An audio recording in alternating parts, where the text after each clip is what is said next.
ഈ മനുഷ്യർ തമ്മിലുണ്ടാവുന്ന ഈ വിടവ് ഏത് കാലത്തും ഏത് ബന്ധങ്ങളിലും ഉണ്ടാവുന്നതാണ്. അടുപ്പമുള്ള ഏത് ബന്ധങ്ങളിലും ഇതുപോലത്തെ വിടവുകളും പ്രശ്നങ്ങളും എല്ലാ കാലത്തും എല്ലാ ബന്ധങ്ങളും മാത്രമല്ല, ഇതിന്റെ രാഷ്ട്രീയവും ഈ രാഷ്ട്രീയവും പക ഏത് കാലാതിർത്തിയായി നിൽക്കുന്ന രണ്ട് വിഷയങ്ങളാണ്. അതിനോടൊപ്പം തന്നെ ആ രാഷ്ട്രീയം അതിന്റെ കൂടെ കൊണ്ടുപോകുന്നത് എന്നും തോന്നും.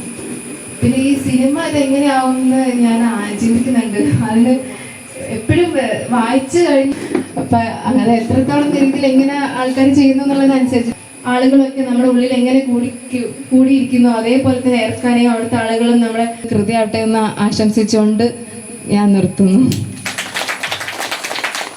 ഇല്ല എന്നൊക്കെയുള്ള ഒരു മുൻകൂർ ജാമ്യം സൗമ്യ ആദ്യമേ എടുത്തിരുന്നു.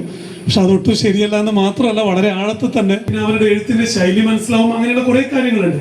ഷാജികുമാർ അത് ഇച്ചിരിയൊക്കെ തെറ്റിച്ചിട്ടുണ്ട്. എന്നാൽ പോലും ആ നല്ലൊരു കുറിപ്പ് ആ രീതിയിൽ ഞാൻ തെറ്റിച്ചിട്ടുണ്ട് എന്ന് പറയുന്നത് മോശം എന്നുള്ള അർത്ഥത്തിലല്ല കേട്ടോ. മോശമാണോ? അതിലാണ് ഇങ്ങനെയുള്ള മോശം ഒക്കെ പറഞ്ഞു തുടങ്ങുന്നത്. ഷാജിയും ആ ഗണത്തിൽപ്പെടുന്നു. പിന്നെ ഇനിയിപ്പോ നമ്മൾ ഇവിടെ മാത്രമല്ല, റോജിത്ത് കോഴൂർ എന്നുള്ള പേരില് റോജിത്ത് ഒത്തിരി നാടകങ്ങൾ ചെയ്തിട്ടുണ്ട്. ഇപ്പോഴും പ്രത്യേകിച്ച് നമുക്ക് കണ്ണൂർ ജില്ലക്കാർക്ക് സ്കൂളിലെ കുട്ടികൾക്ക് ടീച്ചേഴ്സിനൊക്കെ ഒത്തിരി ഇഷ്ടമുള്ള ഒരു കഥാപാത്രമാണ് റോജിത്ത് കോഴൂർ.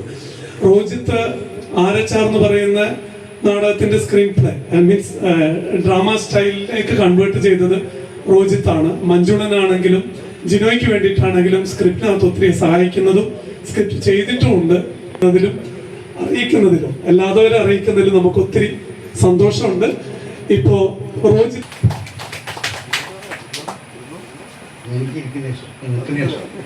മധു ഈ മധു പറഞ്ഞ കാര്യമൊന്നും ഞാൻ പറഞ്ഞു കൊടുത്ത് പറയിപ്പിച്ചതല്ല.